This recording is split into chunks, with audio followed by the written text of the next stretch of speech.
Halo teman-teman, jadi nanti sebelum kita ketemu untuk study group makro 1 di tanggal 9, di video ini aku akan menjelaskan sedikit mengenai outline dari topik yang akan kita bahas.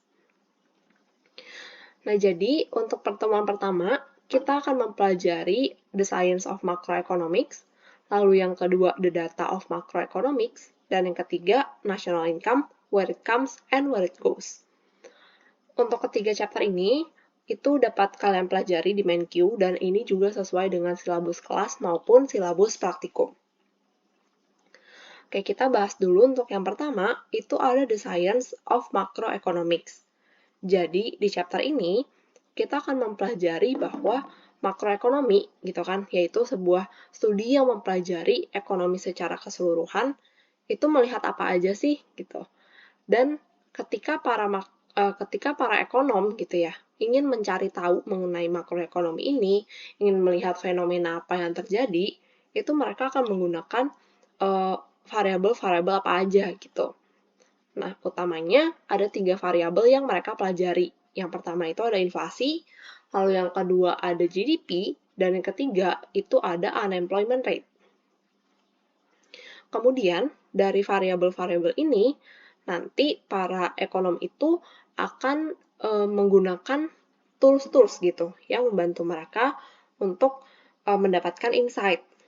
Nah, tools-tools ini tuh seperti yang teman-teman juga udah pernah pelajari di mata kuliah lainnya, baik dalam bentuk mathematical equation, atau grafik, atau dari teori itu sendiri.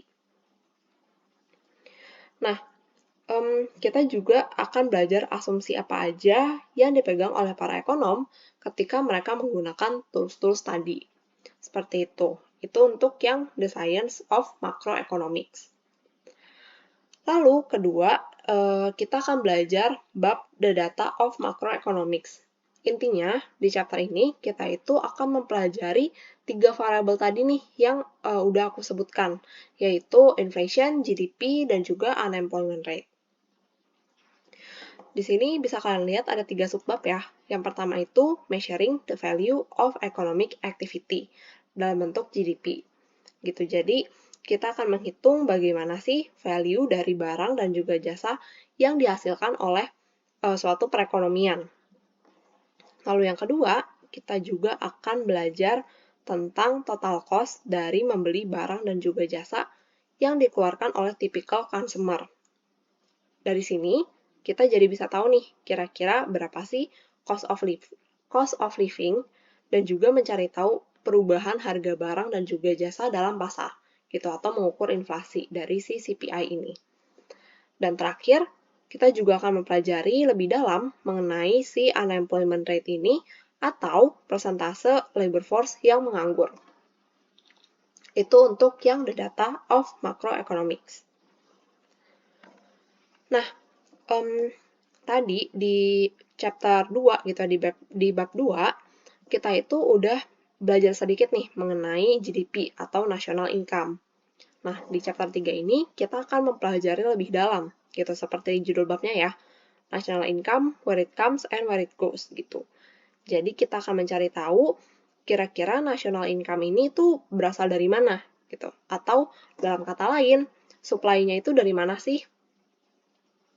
Lalu kita juga belajar yang where it goes-nya ini, gitu. Atau setelah diproduksi, national income ini tuh akan dinikmati atau didemand oleh siapa, gitu.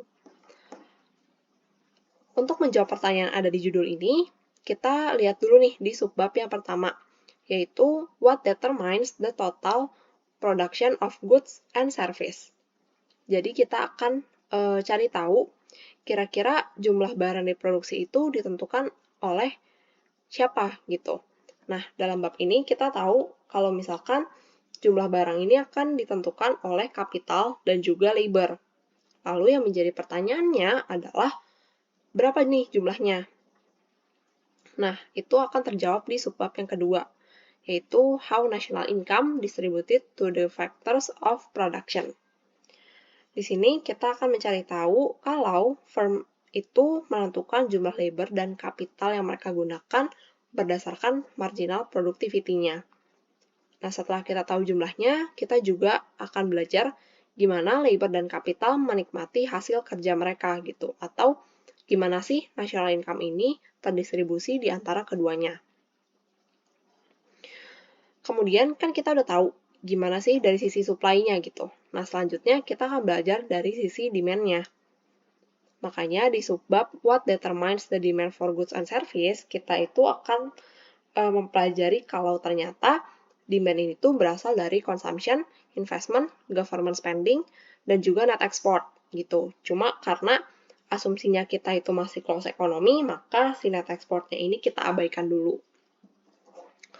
Terakhir, baru deh kita mencari tahu gimana supply dan juga demand untuk goods and service ini bisa mencapai titik equilibriumnya.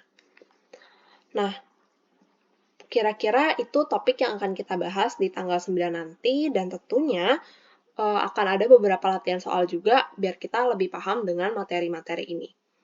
Paling itu aja outline-nya, dan sampai ketemu di hari Sabtu nanti.